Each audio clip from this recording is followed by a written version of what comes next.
ఆంధ్రప్రదేశ్ రాజకీయాల్లో మరో సంచలనం చోటు చేసుకుంది. తాజాగా వైఎస్ఆర్సీపీ ఎమ్మెల్సీ దువ్వాడ శ్రీనివాస్ కనిపించకుండా పోవడం ఇప్పుడు శ్రీకాకుళం జిల్లాలో కలకలం రేపుతుంది.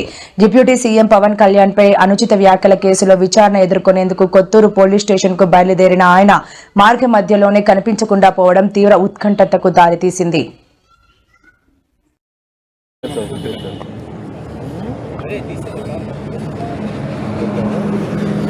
నన్ను కూడా మార్నింగ్ నుంచి ఇక్కడే నిర్బంధించారు, ఎక్కడికి పంపించట్లేదు. కనీసం అట్లీస్ట్ నేను లాయర్ని కలవాలి వెళ్ళాలన్నా కూడా పంపించట్లేదు.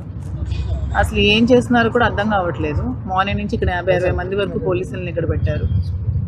అక్కడ కొత్తూరు పోలీస్ స్టేషన్ దగ్గర కూడా 150 మంది వరకు పోలీసులను పెట్టారంట. ఒక సోషల్ మీడియా కేసు మీద అసలు ఇంతమంది పోలీసులను ఎందుకు పెట్టి నిర్బంధిస్తున్నారు కూడా అర్థం కావట్లేదు. కార్యకర్తలు చాలా మంది కలవడానికి వస్తుంటే ఎక్కడికక్కడ వాళ్ళని కూడా నిర్బంధిస్తున్నారు. చాలా మంది హౌస్ అరెస్టులు చేస్తున్నారు. చాలా మంది పోలీస్ స్టేషన్లో తీసుకెళ్లి కూడా నిర్బంధిస్తున్నారు. ఇప్పటికి కూడా చాలా మంది రావడానికి ప్రయత్నిస్తుంటే అందరినీ బ్లాక్ చేస్తున్నారు.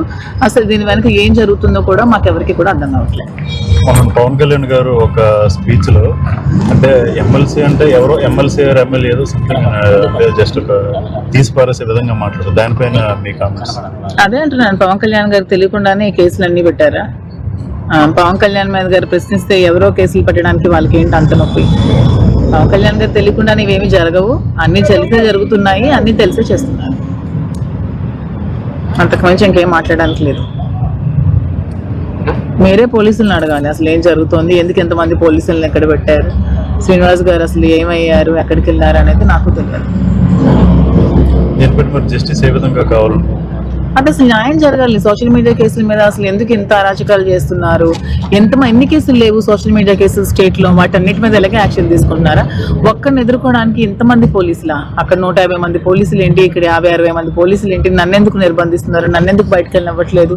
నాకు స్టోర్ ఓపెనింగ్ ఉంది July 4th, చాలా వర్క్స్ ఉన్నాయి, ఎక్కడికి బయటకు అడుగు పట్టనివ్వట్లేదు. ఇక్కడ నిర్బంధిస్తే నా పనులు ఎలా జరుగుతాయి? మేము ఎలా స్టోర్ ఓపెన్ చేస్తాం? ఎందుకు మా మీద ఇంత హెరాస్మెంట్ చేస్తున్నారు? ఏంటి అంత కారణం? మేము అంత తప్పు చేస్తాం? ఏమైనా మర్డర్లు చేసామా? మేము ఏమైనా భూ కబ్జాలు చేసామా? మేము ఎవరినైనా ఇబ్బంది పెట్టామా? అసలు ఏం జరిగిందని ఇన్ని కేసులు పెడుతున్నారు? సోషల్ మీడియా కేసులు అని చెప్పి ఇంత హెరాస్మెంట్ ఎందుకు చేస్తున్నారు? సోషల్ మీడియా కేసులు స్టేట్ లో ఏమీ లేవా? ఇది ఒక్కటే ఉందా అని అడుగుతున్నాను.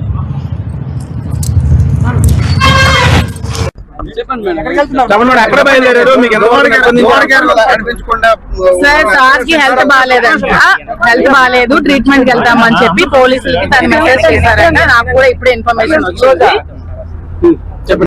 శ్రీనివాస్ గారికి హెల్త్ బాగాలేదంట, తను హాస్పిటల్ కి వెళ్లాల్సిన సిచ్యువేషన్ వచ్చింది కాబట్టి తను పోలీస్ స్టేషన్ కి వెళ్ళలేదు. ఎస్పీ గారికి మెసేజ్ పంపించడం జరిగిందంట లాయర్ తో, తనకి హెల్త్ బాగాలేదు కాబట్టి నేను అటెండ్ అవ్వడానికి 4-5 days టైం పడుతుందని చెప్పి తను లెటర్ పంపించడం జరిగింది పోలీసులు.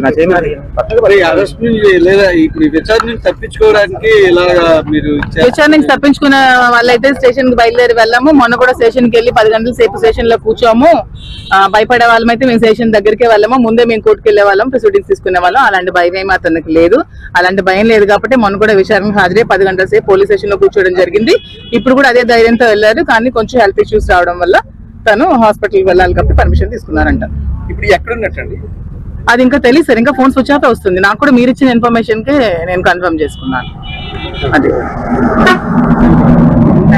సాయంత్రం 5 వరకు స్టేషన్ లో కూర్చోబెట్టాడు. ఏంటండి దువ్వాడ